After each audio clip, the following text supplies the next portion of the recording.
Pengertian dari sadu zari'ah.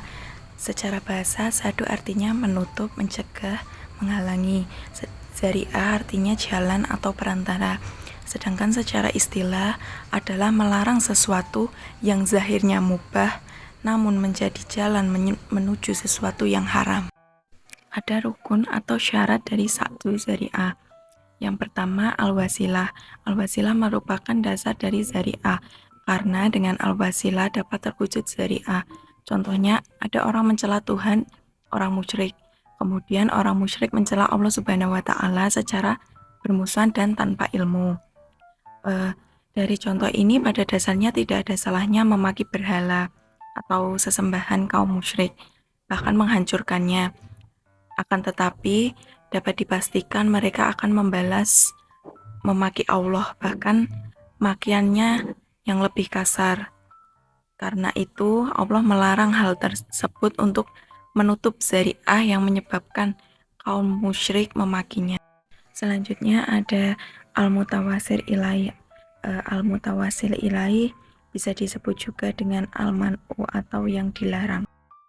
Selanjutnya ada al-ifdo, yaitu sesuatu yang menghubungkan antara dua sisi zari'ah, yaitu al-wasilah dan al-mutawasir ilaih.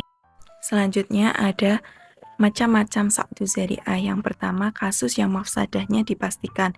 Para ulama sepakat bahwa suatu perbuatan yang asalnya halal, namun mengakibatkan perbuatan haram, maka hukumnya adalah haram.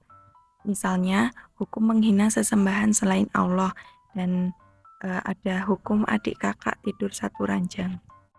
Selanjutnya ada kasus yang mafsadahnya dibatalkan. Ada beberapa perkara yang asalnya halal dan menimbulkan perbuatan haram, namun terjadinya sangat jarang, sehingga kemungkinan itu dianggap tidak ada. Misalnya, hukum menanam anggur, membuat rumah yang saling berdekatan, atau naik ojek online. Kemudian ada kasus hilah yang haram. Hilah itu merupakan cara cerdik sekaligus licik untuk mencurangi syariat. Misalnya, tidak bayar zakat mal. Ada orang yang punya emas senilai 85 gram yang merupakan nisab zakat mal. Ketika hampir 1 tahun yang merupakan haul zakat mal, orang itu menjual beberapa gram emasnya. Tujuannya adalah untuk menghindari zakat mal. Lalu lewat beberapa hari lagi, orang itu membeli emas lagi dan tujuannya adalah untuk menghindari zakat mal atas emas yang dia miliki. Ada kasus yang menimbulkan bid'ah.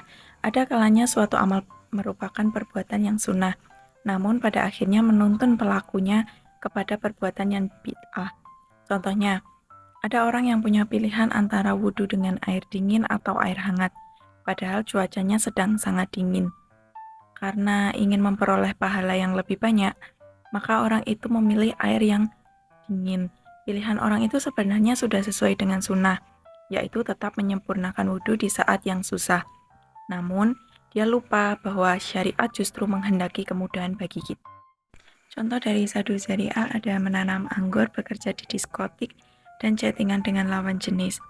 Menanam anggur itu sebenarnya diperbolehkan, akan tetapi ketika anggur tersebut dipergunakan untuk membuat khamar, sehingga khamar tersebut menjadi sebab mabuknya seseorang, itu tidak diperbolehkan. Dan juga chattingan dengan lawan jenis yang semulanya hanya chattingan biasa, akan tetapi pada akhirnya menjerumus ke zina, itu juga tidak diperbolehkan. Contoh penerapan sa'du zari'ah pada zaman sekarang dalam bidang ibadah, itu ada donor darah bagi orang yang sedang berpuasa. Menjadi donatur darah bagi yang sedang menjalankan ibadah puasa tidak membatalkan puasa bagi yang bersangkutan. Mendonorkan darah ketika sedang berpuasa pahalanya lebih besar dibandingkan ketika tidak berpuasa.